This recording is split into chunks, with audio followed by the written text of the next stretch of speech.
ఏలూరు నగరంలో శనివారం ఉత్సాహపూరిత వాతావరణంలో స్వచ్ఛాంధ్ర స్వచ్ఛ దివస్ కార్యక్రమం ప్రారంభమైంది. ఈ కార్యక్రమంలో జిల్లా కలెక్టర్ కె వెట్రిసెల్వి, జిల్లా పరిషత్ చైర్పర్సన్ గంటా పద్మశ్రీ, ఏలూరు శాసనసభ్యులు బడేటి రాధాకృష్ణయ్య, స్థానిక ప్రజా ప్రతినిధులు, అధికారులు, విద్యార్థులు, స్వచ్ఛంద సంస్థలు, మహిళలు పాల్గొన్నారు. ఈ సందర్భంగా చీపురు చేతబట్టి బస్టాండ్ ప్రాంగణాన్ని శుభ్రం చేశారు. అనంతరం బస్టాండ్ ప్రాంగణంలో మొక్కలు నాటారు. అనంతరం అధికారులు, ప్రజలు, విద్యార్థులు, మహిళలతో కలిసి మానవహారంగా ఏర్పడి వారందరితో స్వచ్ఛాంధ్ర స్వచ్ఛ దివస్ ప్రతిజ్ఞ నిర్వహించారు. ఈ సందర్భంగా జిల్లా కలెక్టర్ వెట్రిసెల్వి మాట్లాడుతూ దేశంలోనే అత్యంత పరిశుభ్ర రాష్ట్రంగా ఆంధ్రప్రదేశ్ను తీర్చిదిద్దాలనే లక్ష్యంతో ప్రతి నెల 3వ శనివారం స్వచ్ఛత కోసం అంకితం కావాలని రాష్ట్ర ప్రభుత్వ పిలుపు మేరకు పర్యావరణ పరిరక్షణ అంశంలో సామాజిక భాగస్వామ్యాన్ని ప్రోత్సహించడం, పరిశుభ్రమైన వాతావరణం ద్వారా ప్రజారోగ్య పరిరక్షణ, పర్యావరణంపై కాలుష్య ప్రభావాన్ని తగ్గించడం, పర్యాటకులు, యాత్రికులు, పెట్టుబడిదారులను మరింత ఆహ్వానించే విధంగా ఆహ్లాదకరమైన వాతావరణాన్ని కల్పించడం, ఆర్థిక ప్రయోజనాలను మెరుగుపరచడం, పిల్లలు, భవిష్యత్ తరాల వారికి పర్యావరణ పరిశుభ్రతపై అవగాహన కల్పించడం అనే లక్ష్యాలతో కార్యక్రమాన్ని నిర్వహిస్తున్నట్లు ఆమె తెలిపారు.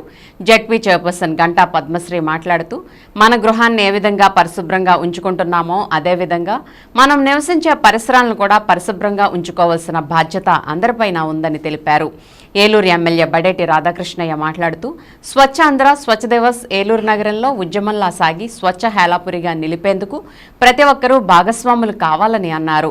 కార్యక్రమంలో పలువురు కార్పొరేటర్లు, స్థానిక ప్రజా ప్రతినిధులు, నగరపాలక commissioner Bhanu Pratap, ZP CEO K Subbarao, DRDA PD are Vijayaraju, DEO Venkatalakshmamma, DPO K Anuradha, జిల్లా పౌర సరఫరాల సంస్థ manager we Srilakshmi, DSO RSS రాజు, జిల్లా మైనార్టీస్ సంక్షేమ అధికారి NS కృపావరం, special deputy collector M ముక్కంటి, తహసీల్దార్ శేషగిరి, జిల్లా బీసీ సంక్షేమ అధికారి RV Nagarani, RTC DM D వాణి, మానవతా సంస్థ ప్రతినిధులు తదితరులు పాల్గొన్నారు.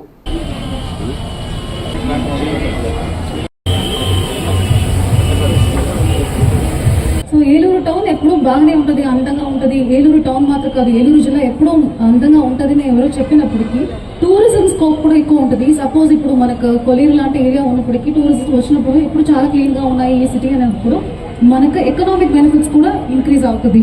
సో తర్వాత లాస్ట్ ఎడ్యుకేషన్ అండ్ అవేర్నెస్. ఇప్పుడు చిన్నపిల్లలు ఉన్నారు, సో అవర్ ఫ్యూచర్ వీలే. సో వీళ్ళకి కూడా తెలియాలి cleanness is next to goodness and మన ఎన్విరాన్మెంట్, మన రెస్పాన్స్ కూడా తెలియాలి. కాబట్టి ఇలాంటి ఎడ్యుకేషన్ అవేర్నెస్ ప్రోగ్రామ్ ఇంపాక్ట్ ఉంటుంది. విలేజ్ వాతావరణంలో అంత దుమ్ము ధూళి కానీ అంత చెత్తా చెదారం కానీ ఉండదు. కానీ ఏలూరుకి వచ్చేసరికి చుట్టుపక్కల ఊర్లో వాళ్ళందరూ కూడా ఇక్కడికి వస్తారు. మన పరిశుభ్రాలను మనమే బాగు చేసుకునే విధంగా ఇదివరకు పాత బస్టాండ్ దగ్గర మరి ప్రమాణం చేయించారు మరి కమిషనర్ గారు. దాన్ని కూడా మీడియా పరంగా ప్రతి ఒక్కరు కూడా తెలియజేయడం జరుగుతుంది. అలాగే ప్రతిదీ కూడా శుభ్రంగా మనం అందరం కూడా మన ఇంటిని శుభ్రంగా ఉండించుకుంటే పక్కవాడు మన చూసి మన ఇల్లు శుభ్రంగా ఉండాలి, వాళ్ళ ఇల్లు శుభ్రంగా ఉందని ఎలాగైతే నేర్చుకుంటారో దీన్ని ప్రతి ఒక్కరిని ప్రజల్లోకి తీసుకెళ్ళాలి. ఏదైతే స్వచ్ఛాంధ్ర అనే కార్యక్రమాన్ని తీసుకున్నామో దాన్ని సార్థకతగా ప్రజల్లోకి వెళ్ళాలంటే ప్రతి ఒక్కరు కూడా మనం ఎవరైతే పార్టిసిపేషన్ చేస్తున్నామో ముందు దాన్ని మనం పక్కనోడికి చూపించవలసిన బాధ్యత ప్రతి ఒక్కరు కూడా తీసుకోవాలని సందర్భంగా తెలియజేసుకుంటూ అందరి దగ్గర సెలవు తీసుకోవడం జరుగుతుంది. Thank you. శుభ్రంగా మన వాతావరణం కూడా శుభ్రపరచుకోవాలి. అదేవిధంగా మనకి ప్రతిరోజు కూడా రిక్షాలు వస్తాయి, ఆ రిక్షాలో చెత్త వేయండి. లేదంటే మీరు ఏం చేస్తారంటే కాలనీలో చివరంతా కూడా వేస్తూ ఉంటే ఎన్నో దోమలు వస్తాయి, అనారోగ్యంగా ఉంటున్నారు. ఇప్పుడు అపార్ట్మెంట్లు వచ్చేసి మొక్కలు వేయడానికి కూడా ప్లేస్ లేకుండా మనం అన్ని అపార్ట్మెంట్లు కట్టేస్తున్నాం. అలా కాకుండా ఈరోజు మొక్కలు ఉంటే ఎంతో ఆరోగ్యము, మనకి ఆహ్లాదకరంగా ఉంటుంది. అవన్నీ కూడా మీరు దృష్టిలో పెట్టుకొని మీకు ఎంత వీలైనంత వరకు కూడా మొక్కలు వేయడానికి